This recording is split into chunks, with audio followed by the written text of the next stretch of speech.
Hello and welcome to 100% Real with Ruby. Today I have Dean Guedo back for another appearance on this show because it's quite funny how many hits our last episode got, which is 196 if you go back and listen to it. But it's one of my most popular podcasts and it has so many replays because people do not understand that you can actually increase. Like a lot of people say you can't reverse your calories up to like this superficial level. But the thing is, you can actually increase it to a superficial level. But that's because when people look at reverse dieting, when people look at post dieting, whatever you want to call it, you need to get yourself up to maintenance, yes. But the thing is, a lot of people just focus on the food component and then they realize or they ask themselves, why is it that I'm not seeing changes in my body? Why is it that I'm just gaining fat? I can't eat that much food. There's no way you can eat that much food. Stop putting false information out there. Like I see it on a lot of people's comments on other people's posts. But it's like you don't realize that you can't just look at increasing food after a diet. It doesn't work that way. Like, yes, it does increase your metabolism to some point because your metabolic adaptations will subside and you'll get back to some sort of equilibrium balance. But then you're only going to be accumulating fat if you don't do, like, think of it like energy in, energy out. You need to actually move all the other components of metabolism because your metabolism isn't just your resting metabolic rate. And what Dean is here to talk about is the biggest component of your metabolism, which is why people complain about slow metabolisms. If you're 40 years old and listening to this and you think you have a slow metabolism, no, you don't. If you're 45, if you're 35, if you're 50 and you're like, I used to eat so much more when I was younger, my metabolism's fucked. It's like, no, you were more active back then. You did more things. You walked a lot more. I was a lot more active at school because I was walking between classes. I was active at lunch. Everyone sits on their asses eating lunch. Everyone sits in between. So with all of that being said, I am going to start off this conversation with why people feel like their maintenance is so low or why they can't eat so much food and why people are so freaking scared of eating over 2,000 calories, for example, because they don't know that you can actually artificially raise your metabolism by doing the right things, which we call the high metabolic flux model. So take it away. Yeah, I mean, there's a lot of things there, and I think, like you said, there's like ends up being this communication problem, right? Because, like you said, when you call it recovery, it's now like recovery is better than reverse dieting, and like whatever. But the point is like you increase calories and all of a sudden they're getting fat back or whatever. But that equilibrium comes back pretty quickly. And yeah, like you eat a little bit more food and the thermogenic effect of food goes up, but you end up finding that equilibrium balance, and it's usually not as high as I don't want to say people want it to be, but the environment that they're in and the food that they would eat on a normal everyday basis prior to their diet is probably a lot higher than what it will end up coming back down to and what it ends up being in reality if you're not attending to like other factors like exercise and like walking. But most people think it's a food only intervention, which 100% can be, right? And that's where, again, classic diet information is like calories in, calories out, and everyone focuses on calories in. And then when we look at calories out, everyone focuses on exercise or, like we were talking before, the podcast, HIIT training in high intensity, low, really energy expenditure types of activities that don't equate to that much time, right? So like a lifting session in the gym is an hour, depending on how hard you work. There's breaks, yada, yada, yada, shower, yada, yada, yada. It's 20 minutes of work. That's not that much. HIIT class is half an hour. You got breaks, water. It's just not that much work. And so what ends up happening is that no one actually looks at the walking component or the movement component. And then when we look at high flux versus low flux, a lot of times people think it's not possible because, again, 2,000 calories seems insurmountable, but realistically, they're not doing enough to support that. And that's an easy fix. And I think we were talking about that before. So I don't know which way you want me to lead with that. But one thing that I did want to say is that a common myth, like you were talking about, was that as we age, our metabolism slows down. And that's true to some extent. They had that study I think covered by Stronger by Science, where they went over it for anyone that wants to look at it. But it was just a longevity study looking at metabolism over as they age, and like it goes a little bit down when they age, probably mostly because of muscle mass. But the biggest impact to that was, like you said, was they didn't do it enough. And realistically, as they age, their lifestyle changed, their environment changed, and really the times have changed. A longevity study looking at 40 years of data take account the internet and Uber Eats and taxis and all that stuff. Like the world's changed and we're doing a lot less, and a lot of that stuff doesn't get talked about. But anyways, yeah. I don't know where you want to go with the high flux versus low flux, but I'm open to kind of break down that easily. I wanted to touch on that study a little bit more for everyone. It's that you guys need to realize that metabolism composes of your like basal metabolic rate and then everything else. That study showed that your metabolism does not slow down until you're 70, and that is your basal metabolic rate. And the only reason it slows down when you're 70 is because your organs start doing a lot less work. Like think about it, brain deterioration. Like you do less cognitive work. Your brain uses a shitload of energy to do its daily tasks. But when you look at the overall total daily energy expenditure, the only reason that went down is because one, people don't build enough muscle. And muscle is metabolic energy. And when you need to carry that muscle around, you're burning more calories because you have more body mass made out of something 3 times more energy expensive than fat. So this is why it is so important to understand the energy flux model. And Dean was talking about some research he was doing just before, in that he was looking at the overall, like the high metabolic flux. When we talk about boosting your metabolism, it's not some pill, it's literally your lifestyle. And maybe you can talk about the low steps, high steps, the stuff out 7 days a week, and move into why moving to a high energy flux is so important.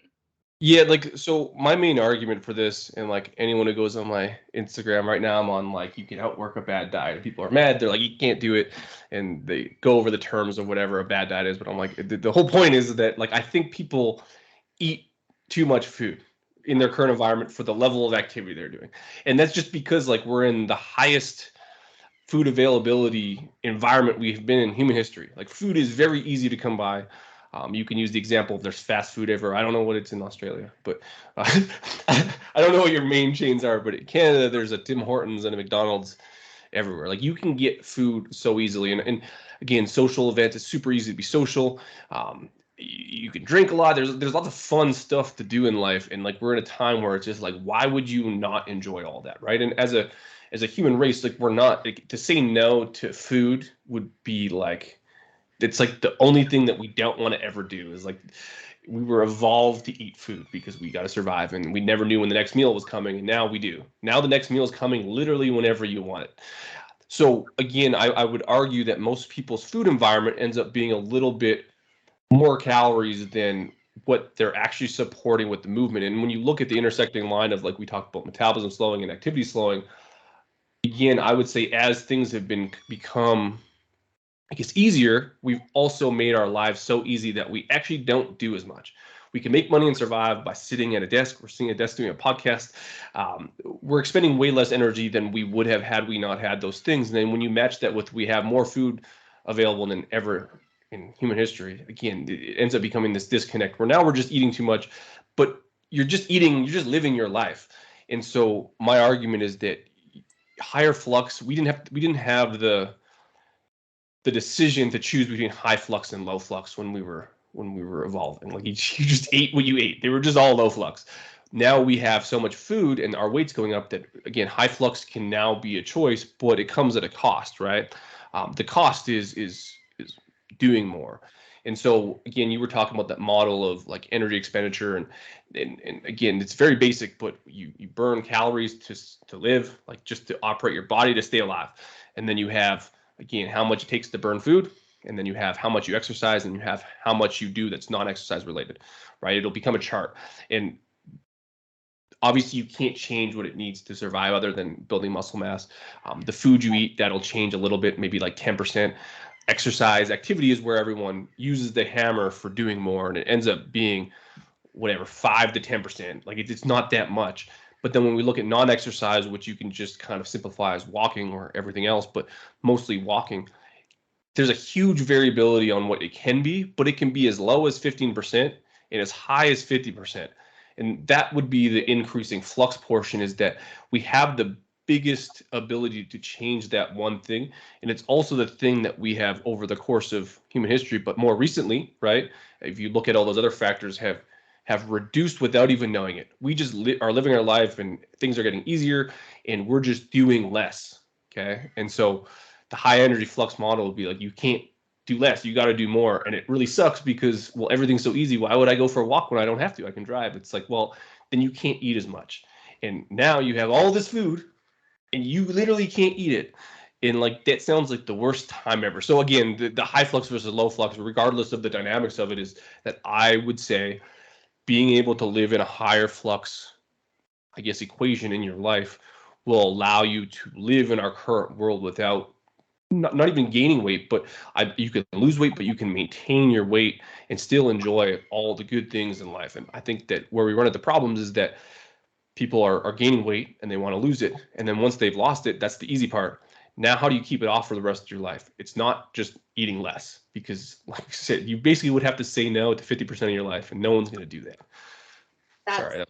No, that's actually the most important part. Like, you can't just diet the weight off and then expect to just go back to the way that you were doing. Like, this is why, and I was gonna talk about this one as well. Like, yeah, it was me, and I saw it with I see it with a lot of girls that fall off because they don't see results straight away, so they give up and they go back to what they're doing. And I have a perfect example of one of my girls. Well, she's not one of my clients, but she did want to start off as a client, but then she didn't feel like there was going to be enough progress straight away, so she went back to doing 6-7 days a week, hit workout, 2-day sessions. No progress has been made. 2 years later, she's not one of my clients, like I said. But the thing is, like, people want this fast fix because they feel like they love training, they love being at the gym, but it's like, are you actually kidding yourself? Like, life happens outside of the gym. This is just a fear that if you're not working really hard, you're gonna gain more fat. But the thing is, if you do a lot of high intensity training, if you overdo the weights, it, like, either psychologically or physiologically, you are going to be more driven to eat more high energy food, because now your body is craving sugars because you just stressed it the fuck out. Like, well, they have studies on it. Like, essentially, people that work out, I can't remember. I'm not gonna even pull up the names. I fucking forget half of them. I forget all of them. But like, the people who worked out, like, again, you would assume like, okay, I work out, my diet's gonna remain the same. I'm gonna lose weight. And what ends up happening is that people that work out, they need a little bit more food because they're working out, but their estimation on that is totally fucked. Essentially, people that worked out and just like ate what they thought they needed was way more than they actually needed, because again, there's a disconnect between how much you actually burn in a workout. And again, you go look at those estimators, and we talked about calculators, and you look at what's on a treadmill and the Peloton, how many calories you said it burned. If you ate back what MyFitnessPal told you did in exercise, like, you're gonna gain weight. So it's just, there's a disconnect between the reality of how much work we're actually doing, because we feel like it's hard. So if I feel like it's a hard workout, I should be able to crush chicken wings. And it's like, well, no, you get to eat an extra 120 calories, which is a glass of orange juice. Like, and that doesn't equate to that much. And that's where, again, can you exercise enough to eat a pound of chicken wings in 2 beers? Yeah, it looks like 3 hours of running. Like, you know what I mean? So there are people that have the type of exercise that would elicit them to, again, be in a higher flux model. But the amount of flux increasing from working out is like negligible. Like, we're talking like between 90 calories and 300 calories, depending on the person. And most people fall on the low end of that, unless they're like, I'm going to say elite athletes, but there's a vast discrepancy between effort in the gym, and usually it's reserved for people who've been lifting for a long time. So again, there's just this disconnect about how much we need, and it's been studied, but that's a big idea, right? Is that you would work out 7 days a week because you like it and you're going to build muscle and yada yada yada, but it's just not that much. And the reality is, it's not that much. I'm sorry to break it to you, it's just not that much. Yeah, there's actually a few things I want to touch on, because a lot of things you said, I want to actually break it down to what people can relate to. And that's the first thing: there is no such thing as net calories. I had 2 girls ask me recently, what calories do you want me to put down in my check-in sheet? What calories? Total calories. I'm like, what are net calories? And then, like, I'm so not used to hearing it, and then it hit my mind. I'm like, you have the exercise thing on MyFitnessPal, don't you? Get rid of that shit. And she's like, okay.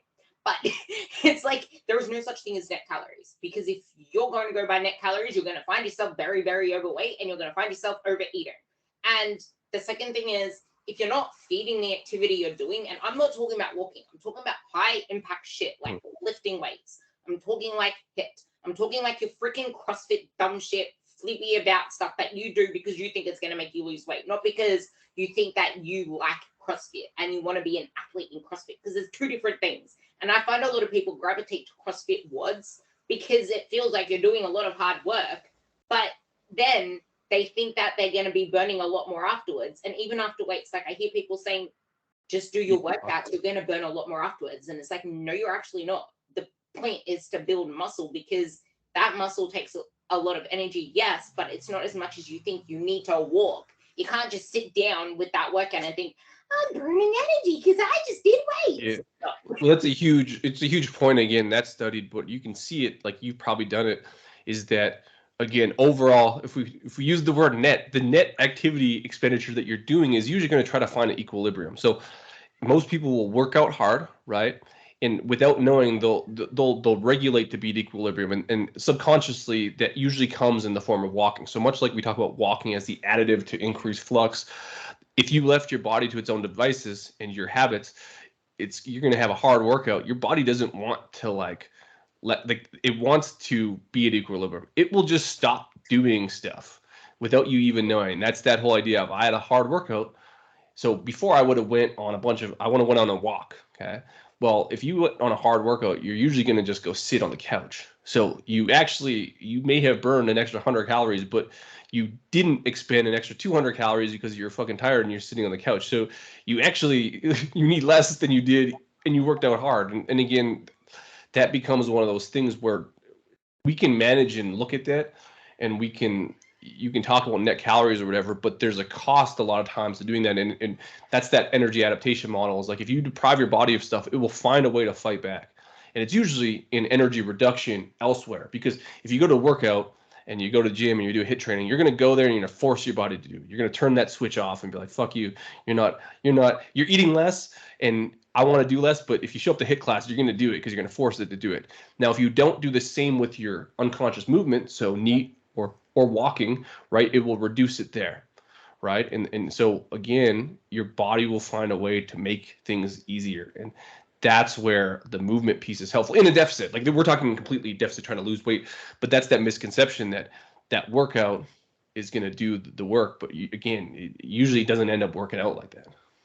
Yeah, I feel like what people also misunderstand metabolic adaptation, because your metabolism only slows down about like 10% when you start dieting. Like, this is my series that I've been putting on Instagram, and if you're listening to this in the future, you can go into my guides at the top, and I'm literally putting out educational content on what metabolic adaptation is. I'm putting out the hormones that are stopping you from losing weight, and it's not cortisol, it's not insulin, it's leptin. And I talk about that then, but the thing is, leptin causes a cascade effect that makes us burn less and walk less and move less and fidget less and blink less. Yeah. And that is why your 1,500 calories is now a surplus, because you don't actually, like, you can be doing all the things, but you don't understand how much it's slowing your body down on the inside. But something that you said as well that's really important is you need to actually feed the activity that you're doing. And like I said, this isn't talking about your walks, but I see a lot of people underfeed their over intense activity. And that is what's going to lead to cravings. Like, you can eat 1,500 calories, 1,400 calories during the week, but be so burnt out from the training you're doing that you just binge on weekends. But because you now have your body primed to gain fat during the week because you've been underfeeding it so much, where do you think those extra calories are going to go? It's just a shitty time. Like, you can, like, and at the same time, you could do it. Okay. Like, there's a lot of physique athletes that, again, run on old models, but usually low calorie. They fucking crush the gym, and they're bags of shit and they look very good. But like, again, if that's not you, let's be realistic here. And that's where, again, there's an argument for high flux, even with the leptin and the hunger stuff, is that you can still be in a deficit and eat more food. It's going to require more work outside of the gym, and that's where the walking comes in. But again, which version of yourself do you want to be? And this is what we were talking about before the podcast. But there's like, we'll use Sally, but Sally and they're twins. Sally and I don't know, Karen is a good name, but they're twins. They're identical twins, and they're on the same workout program. One's at energy balance, or we'll call it energy deficit at like whatever 1,200 calories. Karen's at a deficit at 1,800 calories. They do the same workouts. The one difference is high flux Karen walks more, and the other Karen is eating less, but she's also doing less. But they're losing the same amount of weight. Now, which one do you want to coach, or even which one do you want to be in? Which one do you think is going to stick to their diet? Because one has 600 more calories, and that 600 more calories could be whatever you're talking about on the weekends, where like they can mentally stay in the game because they can have a milkshake once a week. Sally can't. She's 1,200 calories. She's fucked. Like, she has to be perfect on her diet, and she's going to be hungry all the time. I would argue Karen's not going to be that hungry, right? And if we look at any dieting, long-term or short-term, one of the main factors, even if we talk about hormonally, but it always ends up coming down to how do you feel? You feel like shit and you're hungry. You're going to want to get out of that state. And again, you're eating more calories. That tends to not happen as fast in a higher flux situation, just because a lot of those hunger cueing systems are down, which is nice. So you can stay on the same diet a little bit longer. Now, you're going to run into energy adaptation either way you look at it, right? If you walk more, there's still going to be that energy adaptation over time. But again, it's a much better time mentally and cognitively, and just even being hunger. Take the hormones out of it, because most people are going to be like, well, they'll blame everything on the hormones, which is somewhat true. But it just looks like being hungry. Yeah, that's the thing. Like, you can override your metabolism slowing down by moving more. But the thing is, it's going, like, your body's going to be craving more energy regardless. And hunger isn't a bad thing when you're starting a diet, but walking actually regulates your appetite to a certain point, because if you're in a proper deficit, and yes, you can mitigate hunger by eating volume foods, but it's going to happen regardless. And the more, like, this is why diet breaks are so important, because if you keep trying to white knuckle a diet for an extended period of time, you're actually going to take longer to get to your goal, because your body's going to fight back. And like,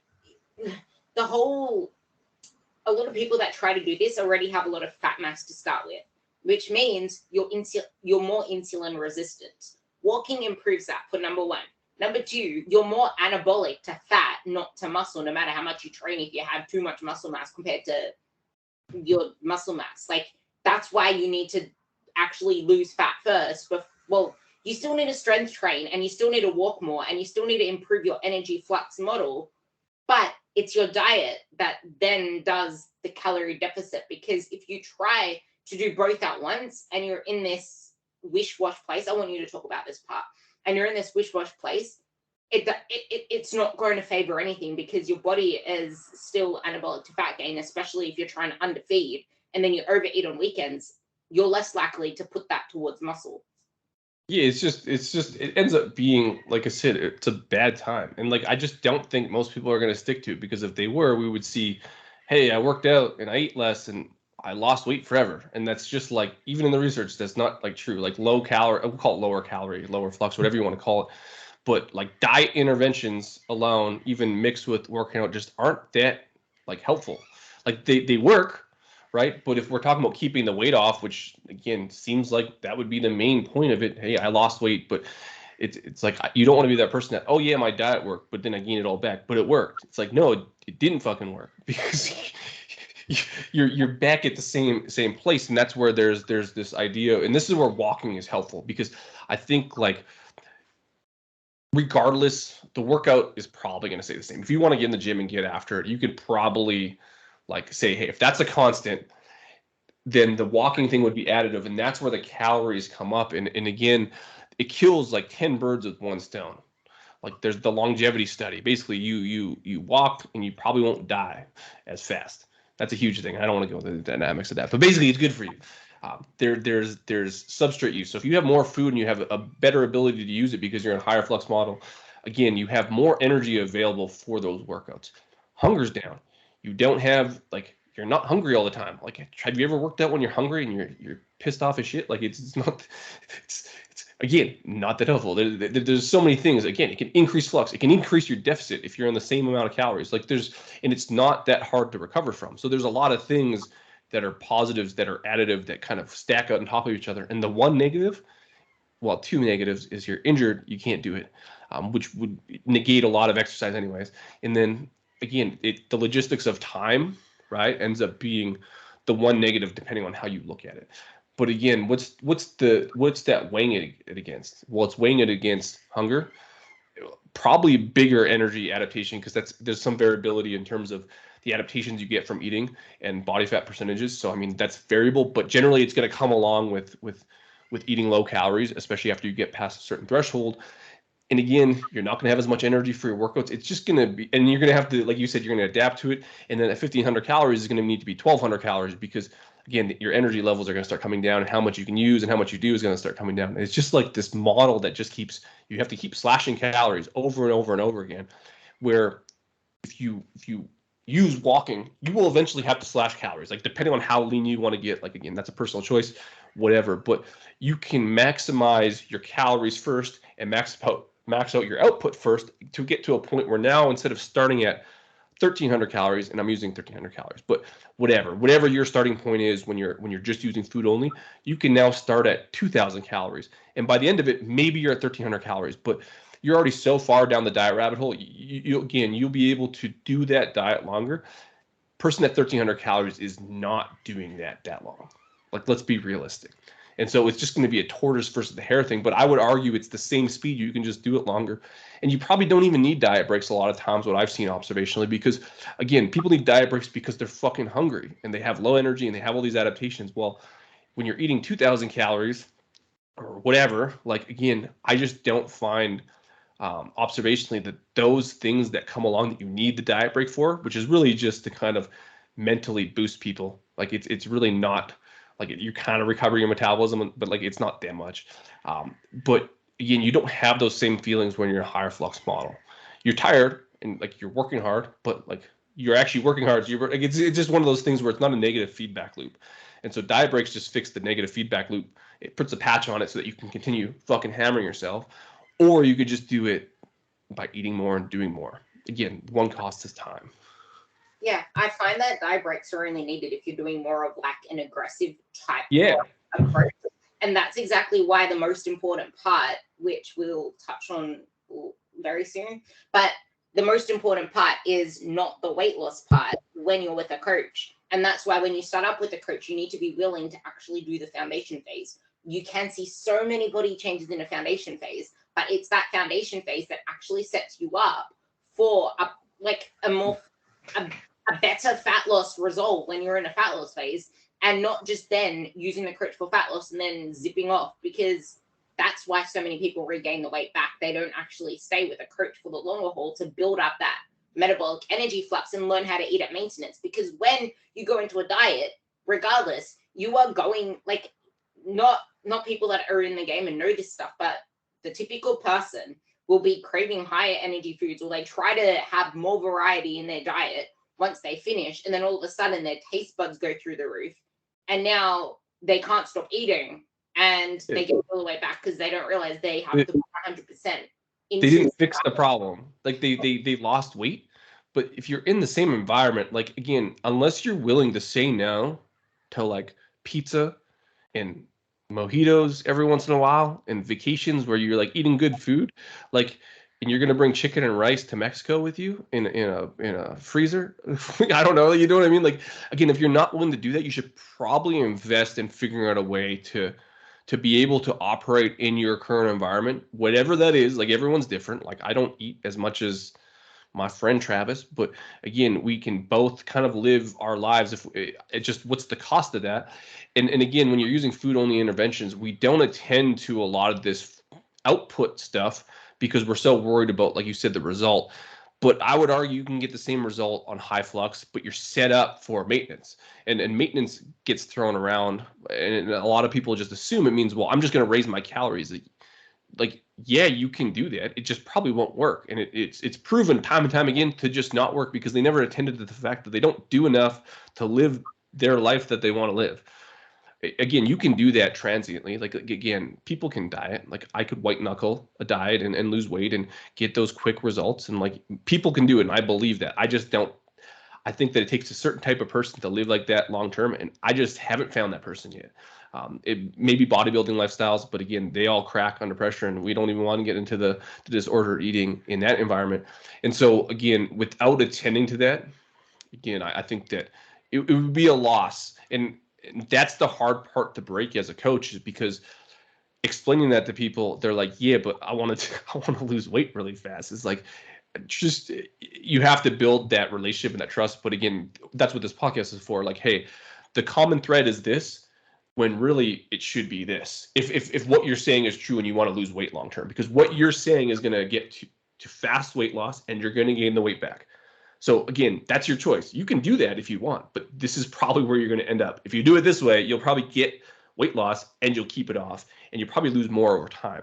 You get to choose your poison here. And again, I think a lot of people would still choose fast weight loss because they think that that's wrong. And again, it's hard to see it without doing it, but we're talking about walking usually. Like, this podcast ends up being about flux and all this stuff, but it started off as us wanting to talk about walking. And that's really the fix to all this, is walking 10, 12,000 steps a day, not 3. That's the biggest thing. Like, it's not just about walking. Walking is one element of flux, which is what I did want to get into. But I feel like I actually only just realized this 2 days ago when I had a rant about a specific person in the industry who's really into, like, well, he's very technical with like exercise and stuff like that. But then when he gives a lot of, he knows nothing about nutrition, to be honest. But when he gives like advice, it like, you can't claim that you can help people's nutrition if you don't know anything about it. Like, just studying it in the literature is jack shit. You don't work, like, this is the problem with a lot of researchers. They don't work in the trenches, and research is bullshit without working in the trenches to actually know, because this journey is nothing to do with the physical if you actually think about it. It's all mental.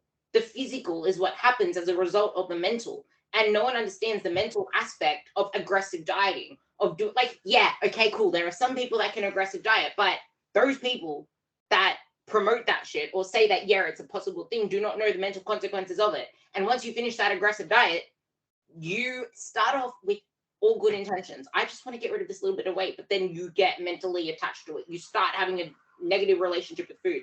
I have a friend who just finished competing, and because I've been in this space, like in that spot before multiple times, after getting that very lean, she feels like she fucked up her reverse diet, because she is now a normal human being. Like, she pretty much is like me.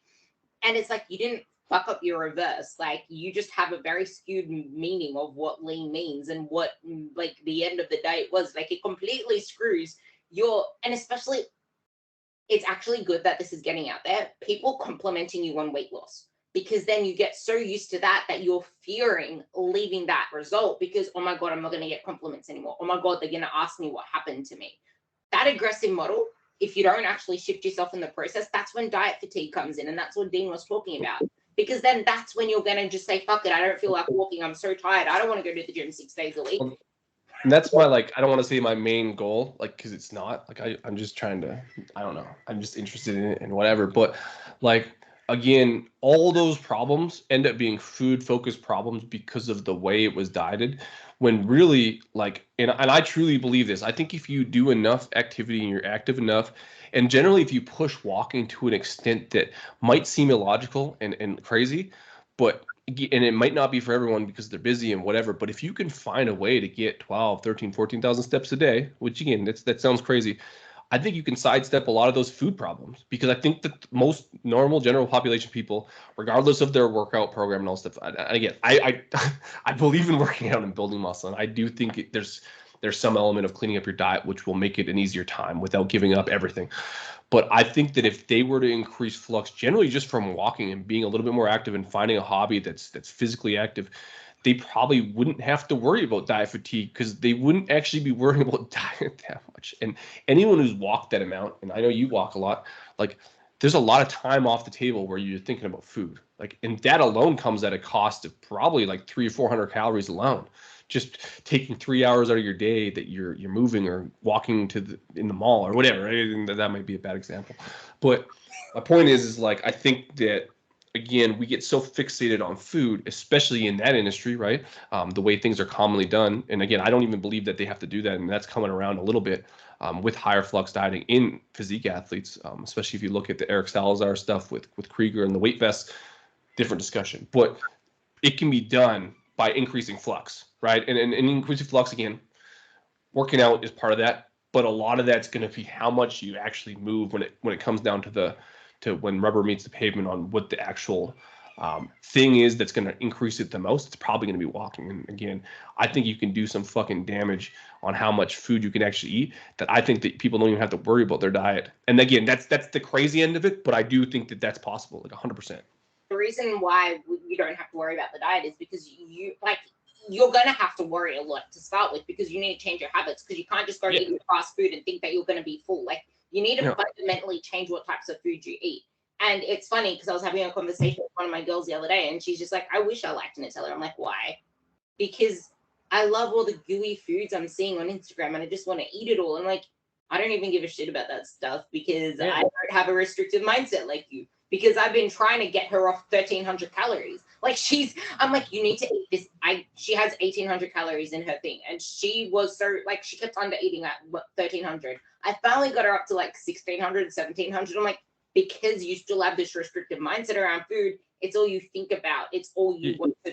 You can't have this. And then the second you can't have it, generally people want it. Like, that's not always true, but generally, like, you can't eat McDonald's because it's bad for you. And that might be true to some extent, but you can, but you probably won't even want it if you're eating like again, I don't even want, like, the only time I want like McDonald's or Arby's is when I'm usually stressed, or again, we talk about workouts. If I had like a crazy jiu-jitsu workout and I'm fucking like smashed, like, yeah, that's the first thing I'm going to think about. But generally, like, I don't think about that.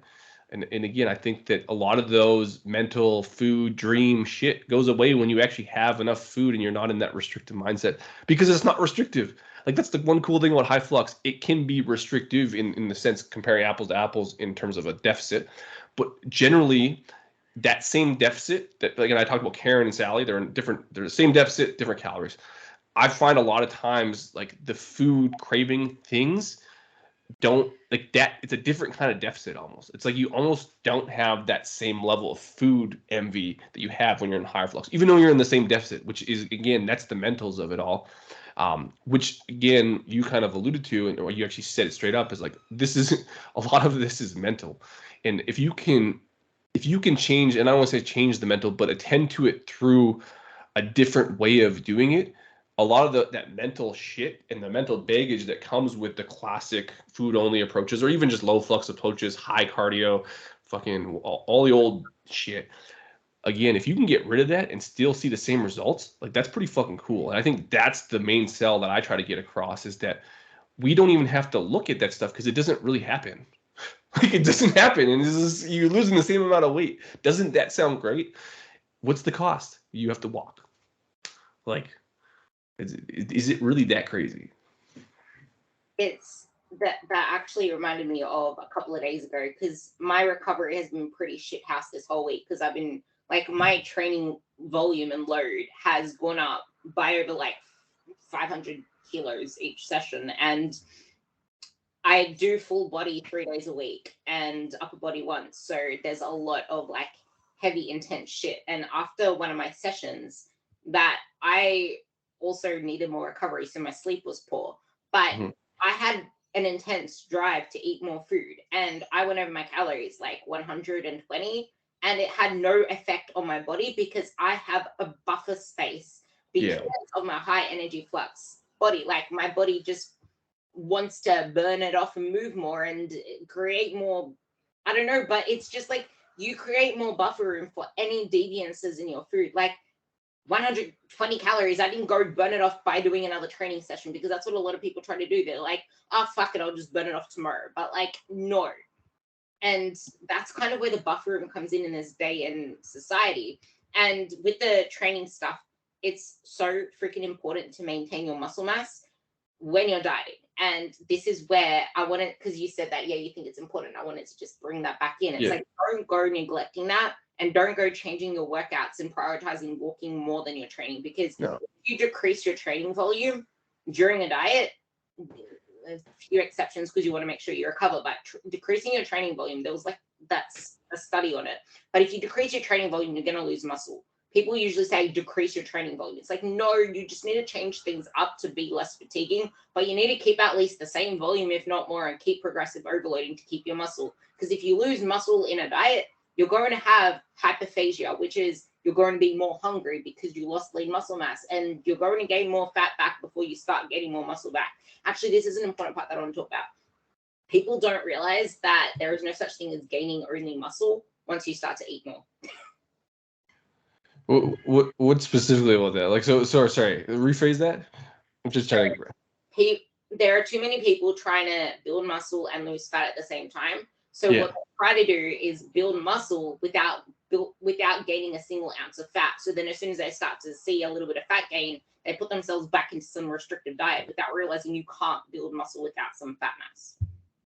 Yeah, I mean, like, and this is kind of the argument for even when you lose weight, but when you're gaining it, is like doing it slower. If you want to like be lean, like you're going to be able like to gain fat mass, like to gain the most amount of muscle possible, you're going to gain fat.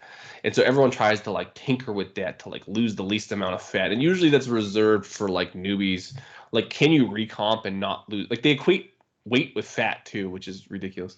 Because no one's really that minute. But can you do it? Like, maybe, like if you're very new to training, but generally, like, you're gonna have to put on fat, like, because you have to be in a surplus in some form or fashion.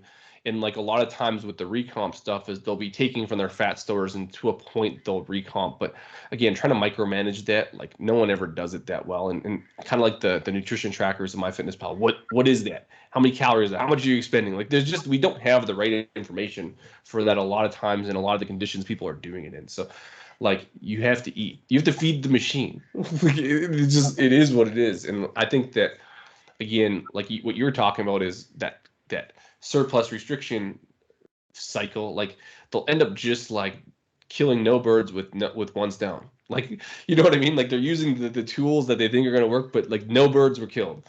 So you end up just kind of being at the same spot. Or like, if you look at a lot of those people in the gym, they're the ones still bench pressing 135 2 years from now in the same workout program, because again, they're going up and they're going down, they're going up and they're going down. It's just like, you have to pick something. Can you do both at the same time? Like, maybe. A lot of times, probably not, for most people. And so, and training age is going to be really dependent on that. And you can talk about drugs and all that stuff, but generally, those types of things, again, tread lightly. That's actually a really good point. People are too caught up in how much they hate their own body and how much whatever it is that they're trying to move away from. Like, actually stop and look around the gym. I'm going to say something in a second, but actually stop and look around the gym. How many people look the exact same? Yeah. Because they keep doing the same shit. And there's actually, I spoke about this on another podcast, there's a girl that gained so much freaking body fat because she joined up with this coach who's not a coach. He's a freaking supplement store owner. But she did some aggressive no carb, stupid, dumb shit diet. And she couldn't maintain it because she's a mum that has an autistic kid. So she's like, I can't handle this right now. I'm not doing the diet. She's like, she looks about 20 kilos heavier than, she doesn't look that much heavier, but she looks like 3 times the size, and it's all fat. And it's like, you do realize that you're going to make it only harder to lose that fat afterwards because you actually have more fat cells. And that's the whole thing about, you can't just do dumb shit to just get the weight off straight away, because you're going to just not know how to maintain it after. And that's the thing, like, she doesn't have anyone right now. And a lot of people are like that. But the thing I was going to say is, how stupid is it when you see people weighing themselves at the gym? Like, there was a girl weighing herself in the gym and she had her shaker in her hand. And it's like, you do realize you're not weighing your body weight. And you're bad information. Like, it ends up being like, and this is where, like, I don't necessarily have a gripe with counting, but it's just like, a lot of times that's why I'm trying to push simple strategies that work. Like, because we're talking about people who in like trained populations and people that want to build muscle. Again, I think that there's probably a place to be a little bit more minutia orientated with the data, because again, your goal is different than Sally who wants to lose 10 pounds, but a lot of the same things work. And then you go and you see the scales and the food counting, and like a lot of people are just dog shit at it. And that's where, again, my argument for high flux and walking more, for that same reason, like you talk about the buffer system, is like I think people are gonna fuck it up. And so like you're probably better off at least kind of covering your ass a little bit and increasing flux, because then again, you might not blow up. Sorry, you won't blow up, and you might not lose weight as fast, right? But you probably won't gain weight, and that's something, again, most people don't want to hear, right? They're like, well, then it's going to take longer, and I'm going to do this. I'm going to be really aggressive. It's like, no, you're not. Like, you think you're going to be aggressive, but you're not. Like, you're going to do it for like 3 weeks, and like this is, again, painting everyone with the same brush, which isn't necessarily true, but again, you've seen everyone at the gym. Like, everyone talks to people at the gym. There's a whole community. How many of the people are fucking actually going to do it for 12, 13, 14, 15 weeks? Like, let's be honest. Like, 2? And then they may get it all back. It's like, this is where like this shit matters, because I think, again, and this is very like negative as a coach, but whatever. It's just kind of the reality of the situation. Most people are fucking up the data. They're fucking up weighing. They're fucking up how much estimating they're burning and all this stuff. And that's where, again, if you can figure out a way to kind of circumvent that, and we'll call it accuracy, but just user error, you can't fuck up walking or move. You know what I mean? Like, you get a step counter and you count it. Just like you can't really fuck up volume if you actually count it. And that's where, again, how do you quantify CrossFit or a HIIT class? It's fucking hard. How do you quantify 10 sets of 10 on deadlift or whatever? Like, you can do that. So it's just better, clean data. And then it comes with the killing multiple birds with one stone. It's like, now you're covering your ass if you go over because you're hungry. And like, people might use that and give an inch to take a mile. But again, I would argue if you can get your steps up quite a bit and increase flux, it might not matter. Like, if you want to can you out eat that? Yeah, you could be a total asshole and do that if you want. But I mean, at that point, that's a you problem. Generally, you can use a lot of these strategies and it be good enough. And then that might keep you in the game long enough to actually see that result you want. And again, I don't think many people want to like buy into that strategy. They would rather just, like you said, go to the supplement guy who's going to do this, or the person that promises them the world. But there's a lot of dead bodies on the side of the road going to the people like that. And again, I would say that that's the majority of a lot of these weight loss success stories, is like it's transient success and they're not lasting, which again, is that really what you want to do? I don't know how I turn that into that, but that's sort of. No, that's perfect. There are 3 things I want to say on that. Number 1 is people do that because they feel like working hard to get results, which we already spoke about. Yeah. Suffering with results. That was number 2. Number 3 is it's stupid, especially when there's like, we don't have Slimming World here, thank God, but there's like little clubs and hubs of people that know each other that are doing the same shit. So then they have their identity whooped around that. So they feel like, hey, it's working. I feel really good doing this. And then I know someone at my gym that always envies like these other people that have amazing bodies. It's like, well, you're doing dumb shit. Like, you spend an hour on a stair mill. You do random like poppy shit without any real weights, and you just do the sled over and over again, and you carry dumbbells back and forth thinking that that's going to do a result. Like, and they go home and sit all day, like, or they sit in the office all day. And again, that's not to like negatively talk about their lifestyle, but again, they're just not doing enough. When the reality is like, they're not doing enough to look like that person. And what they think is that the gym is going to change that, which it will to some extent. Like, you get better at lifting, better technique, a better program, like commitment over time and years. But again, you don't do enough outside of that. And that's the main fucking point that I don't think people want to get, and they don't believe it. Because the 10,000, like, and I didn't believe it when I was 20 years old, and my mom was talking about Oprah and the 10,000 steps, and like 10,000 steps has made a resurgence multiple times since like the 60s when it was big in Japan for a step counter company. Anyways, the point is like, I didn't believe it. And then now I believe it, because again, you look at how much NEAT impacts things. That's where the real work is in terms of a lot of what we do to burn energy. Now, could you get more in the gym? Maybe. Like, I believe endurance bikers and ultra runners and a lot of people that do a lot of like endurance type events, they burn way more calories. But again, are you there? Like, well, I'm not talking about that person generally. Like, that's not the person that's even in this gym talking about it, right? And so they're the people that argue that, because they're like, yeah, but I do that. I'm like, yeah, but fuck off. Like, you're not the person. Everyone else thinks this. And so again, what solves that issue? She can do all the stupid shit she wants. in whatever. But I mean, she doesn't walk enough. She doesn't do enough. And again, I come back to that you're just not doing enough. Yeah, three things. The first one is that's the whole point of what I said. He wasn't in the trenches, like that person I was talking about. Yeah.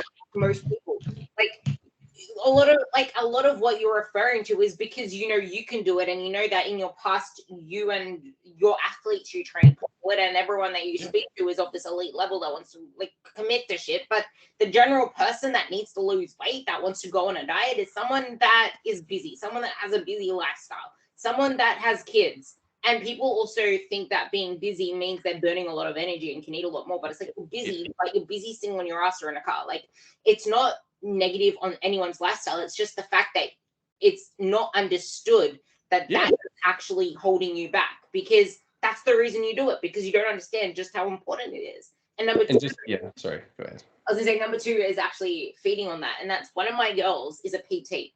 She had to do a diet on 2,300 calories. And she lost a lot of weight on 2,300 calories. But what do PTs do? They're on their feet all day. They're moving weights and putting weights away all day. Like, that is the absolute difference between someone who is active and someone who is not active as well. And when I was training for my half marathon, and even right now, because I walk a lot, I don't even walk, I work. But I work with a walking desk. Or after the gym, I work on my phone before I leave, and then I'm sitting at my desk all day. But on weekends, because I'm not at the gym, I do the same thing. Like, how many times do you pick up your phone? You can get a little walking pad, and every time you want to scroll your phone, walk, but you're scrolling your phone. Like, there are so many ways that you can get walks into your life. And the other thing is the thing that I want you to like kind of lead into and tie into it all is the benefits of eating more and doing more is not just metabolism. Like, yeah, it is, but it makes you feel better. You have more energy to do more things. When you demand more energy from your body, it's going to want to create more energy. It's going to realize, hey, we have a surplus of food. We can actually burn more things. My body gets so heated a lot of the time. Like on weekends, because on weekends, my coach has me on 600 grams of carbs and 3,500 calories on my high days, which are weekends. On the weekends, I've realized how much I struggle to sit down. I need to like stand up sometimes. I'm like wanting to do more things. And my body is actually really freaking hot because it's like I have a lot of energy. I can actually waste some as heat. Like, your body gets used to that stuff, and it's not an overnight thing. And like, no one knows how good it feels until you actually experience it. And that's the thing. Like, a lot of people that are sitting on the couch, not wanting to get up off the bed, they're like, what habits are tied with sitting on the couch? Eating freaking crisps, eating Tim Tams, Oreos, whatever. But what is tied to an active lifestyle? So that, with the domino effect of doing all of that stuff, and why it is so important to actually understand how to work with this lifestyle outside of just plain weight loss. Well, it ends up tying into that other thing that I was talking about with that negative feedback loop. Like, I eat less, and then eventually you'll end up doing less because you feel like shit, and like you have to keep stair-stepping down in calories, and generally you'll end up stair-stepping down in activity. And then if we look at the other end of the equation, like you said, the opposite ends up happening, right? Like, to an extent, if you eat more, you can most of the time. So like when you eat less, you're going to down regulate and eat. On the other end, right? You eat more, and your body's going to turn up a bit, and you're going to want to like fidget and get the energy out. Obviously, you can overdo that, and that's where obesity sets in. But again, you have an output system for that. Well, now you can scale that up, right? You have the energy to do it. Just because you're not doing it, those are the people that get obese. Like, they're not using that energy, so they just store it as fat. If you have an output system, you can now do more, and it feels good to do more. Like, hey, I can lift more. I can walk without getting tired. I can go do activities with my kids. I can do all this other stuff, and you might be tired at the end of the day, but that amount of work that you've done is like twice as much as you would have done if you would have had 1,200 calories. And a lot of times, like, I had someone today, one of my clients, and she's like, yeah, but like, where's this big energy burst I get when I'm kind of moving up in maintenance? I'm like, that might happen, right? Like, and it feels good, but I'm like, you're doing fucking 3,000 more steps a day. You're eating 300 more calories a day, and your workouts are good. That comes at a cost of being tired just for doing more. So like, if you wouldn't have done that, you would have had tons of energy, but like, you don't, because you're doing shit. You're like, and that's where, again, numbers won't lie. Like, your volume of life, things that you do and experience has gone up. that feels good just inherently doing that. And again, that's where I know that doesn't tend to the point of like, hey, you feel good, but you have energy, so you use it and do it. And that's the benefit to a lot of this stuff. And I think like again, when you look at the cost of our current lifestyle, and this is painting again everyone with the same brush, but generally, like when we make money, we sit in offices, we're busy, we're stressed, right? What that equates to a lot of times, and the reality of what that equates to is generally not that much. I've been busy all day. Okay, I've been on my computer. I've been at meetings. I had check-ins. Today's one of the days where like I didn't go to jujitsu in the afternoon because I was too busy with meetings. I'm at like 3,000 steps. I feel like pretty exhausted today. That's not that many steps, and I'm not even using my walking treadmill because I was on meetings. Um, so again, like it doesn't equate to that much. And if I were to go to the gym and crush in the gym, which I don't, but I'll go to, I don't lift, I go to jujitsu. But if I go to jujitsu, that might have a cost of burning calories. But the amount of impact on steps is like zero because that's in. So I have an exercise day where I have jujitsu and I have 3,000 steps. That's not a lot of work, even though it feels like a lot of work. 8, 9, 10,000 steps is a lot. You know what I mean? And so it's more the reality of what it actually looks like. People need to like take a stock of that because how we feel and what that actually is on paper are two different things. And I don't know where I was tying it, but so that positive feedback loop. So but I have the energy to do it. And again, this is an off day, but I'm able to do that. And I'm actually fidgety and want to get stuff out because I'm in the high flux or higher flux that I would be. I would not be able to even like attempt higher level jiu-jitsu or more steps or more time with my kid and all that stuff. If I was eating 2,500 calories, I would feel awful. And I could do it, but I couldn't live there. I was gonna say you're eating more. That's why you have the energy to do that. Yeah, and I have to eat more. Like I have to eat more because if I don't, like I will feel like shit. But then that would be, and I'm like thinking, I'm like, well, then I would lose weight, and then I would be in a low flux, and I could cut fat. And but I'm like, why would I want to do that? Like again, I'm at a spot where I'm at my maintenance, but like that's how I would lose weight, which would be to like basically have today. What I did today is like not eat that much, and it's just like that seems like an awful time. And again, it's a negative feedback loop because we both know that if I go into that situation and lower my flux and do all that, like my jujitsu is gonna get worse, which I'm gonna hate. I'm gonna like feel tired. I'm not gonna want to do stuff. I'm gonna get a result, but at what cost? And again, once you kind of look at what the volume of your life is in terms of just life activities, again, the cost is you don't do that much. And in terms of like, you can get esoteric, but in terms of like a fulfilling life, don't you want to do more with it? Like, is really sitting eating Tim Tams on the couch, is it that fulfilling? And some people might say, yeah, but again, and this is more sentimental and it's just the still walking, and I use it all the time, but like more movement is usually more memories, right?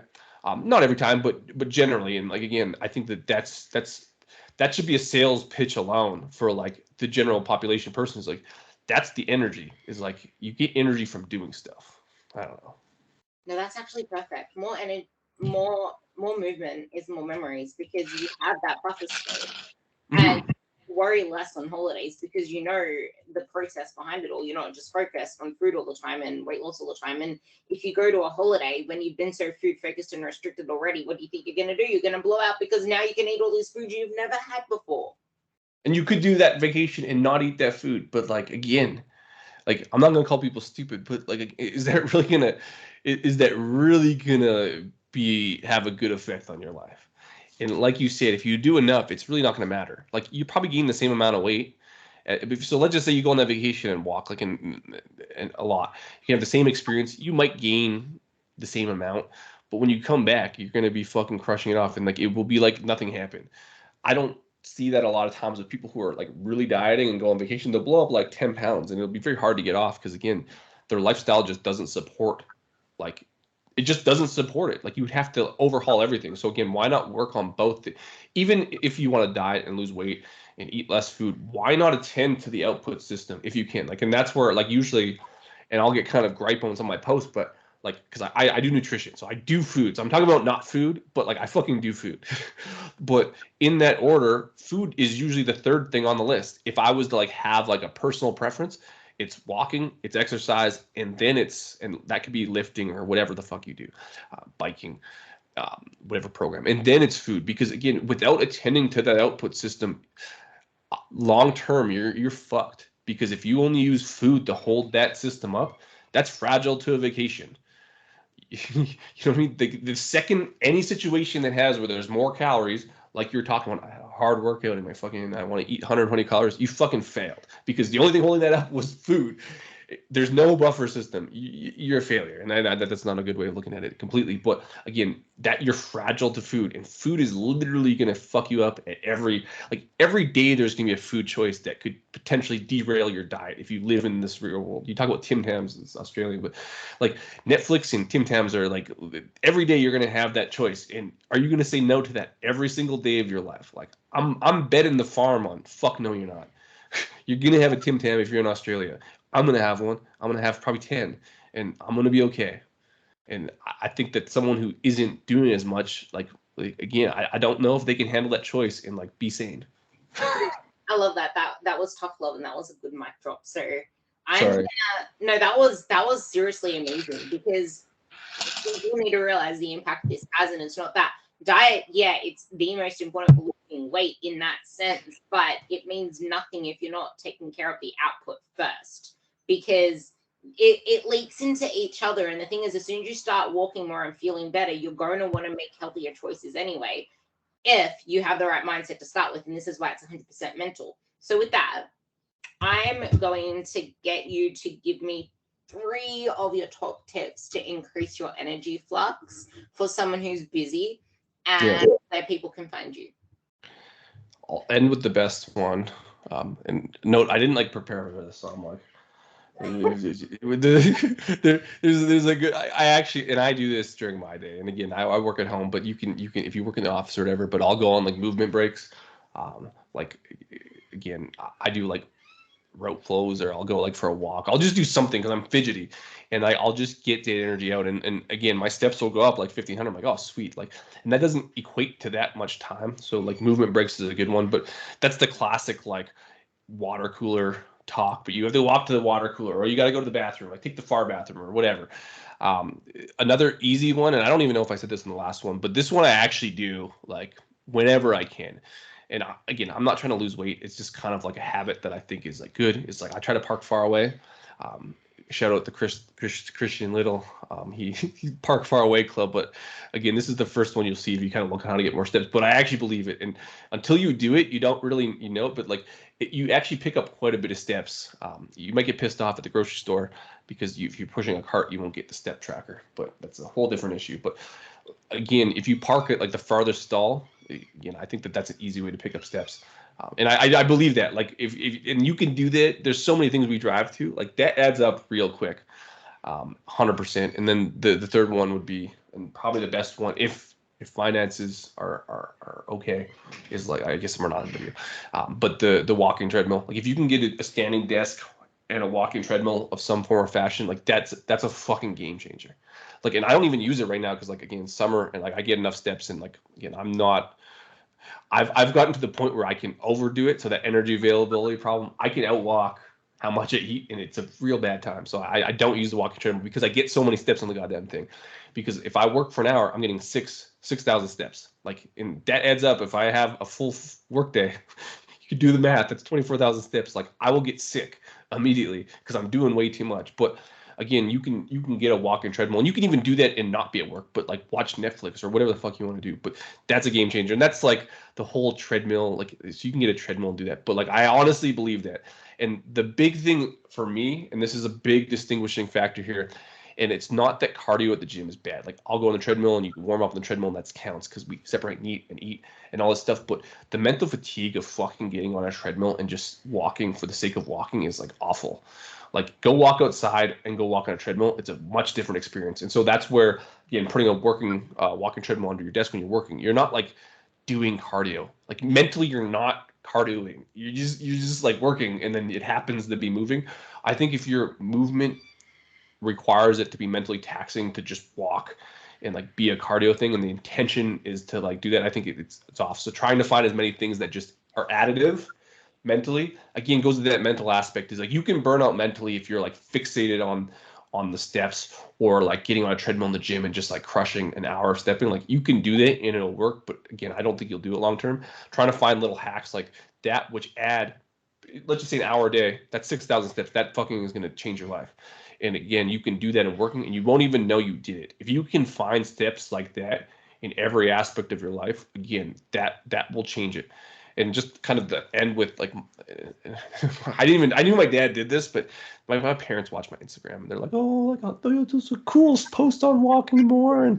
But my dad's lost, I think it was like 70 pounds. Okay. So he got 2 hip surgeries and 2 knee surgeries, and he retired. So the second he retired, he started playing pickleball, but just like walking places because he's like, oh, I think it makes sense.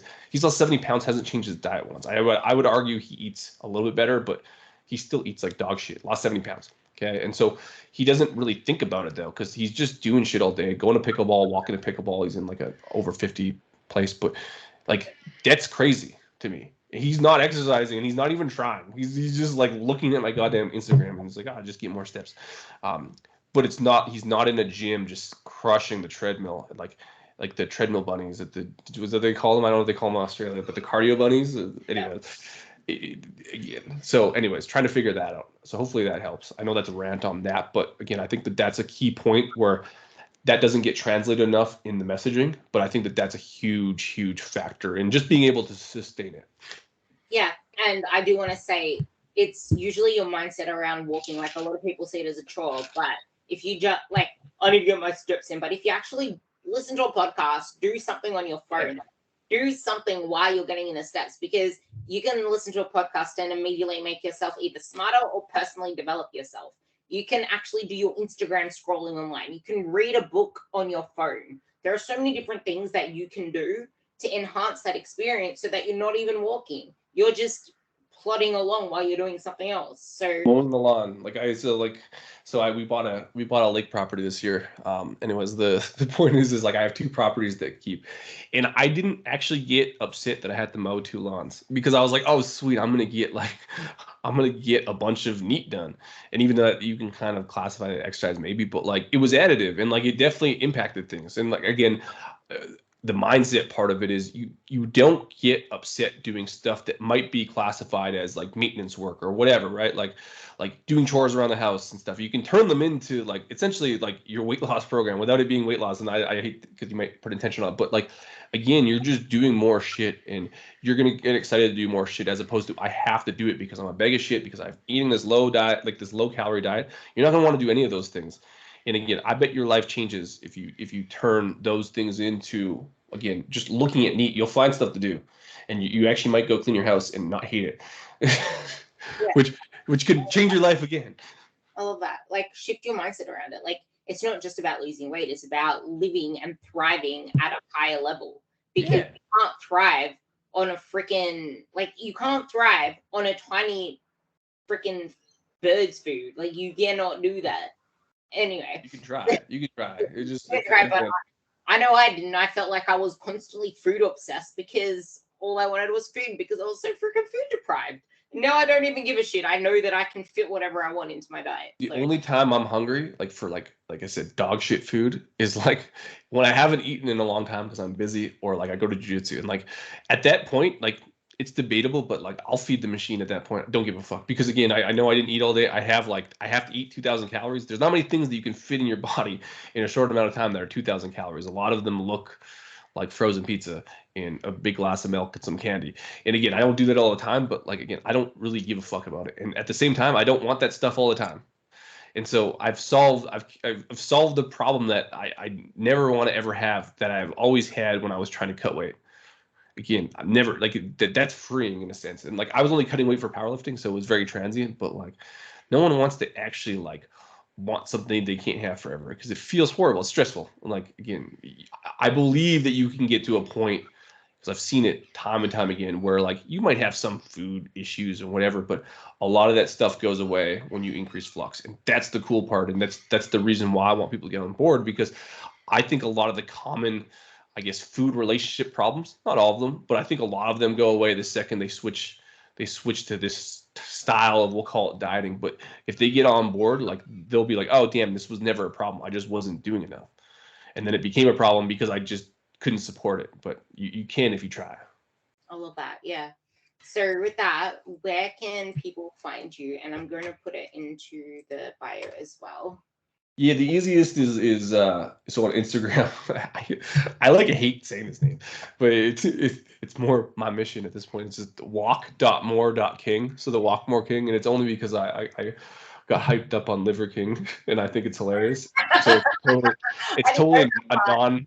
Yeah, it's totally non-professional, but like I'm okay with that. Like I just like for whatever reason I like it.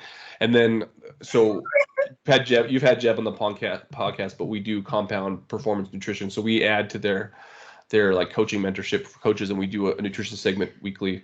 Every month we do one nutrition segment, and we have had mentorships with nutrition, but we do nutrition education through compound performance. So anything compound performance orientated, whether it's our podcast or any of our presentations, are all through that. And so Jeb was a previous guest, I think twice. I don't even know, 3 times. I don't know. Anyways, yeah. So Jeb and I are like, we're tight. Yeah, and that's exactly how important this stuff is. So with that, thank you so much for coming on again. And I cannot wait to hear you guys give us feedback and start finding ways to get steps into your day, because now you know exactly how important it is and why we live such thriving lives and feel so full of life, because we live a high energy life. We thrive at a higher level, not at freaking 1,200 calories a day. So with that, thank you for coming on, and you'll find his Insta bio below. And don't forget to rate this podcast and share it with anyone who you think can benefit. Thank you.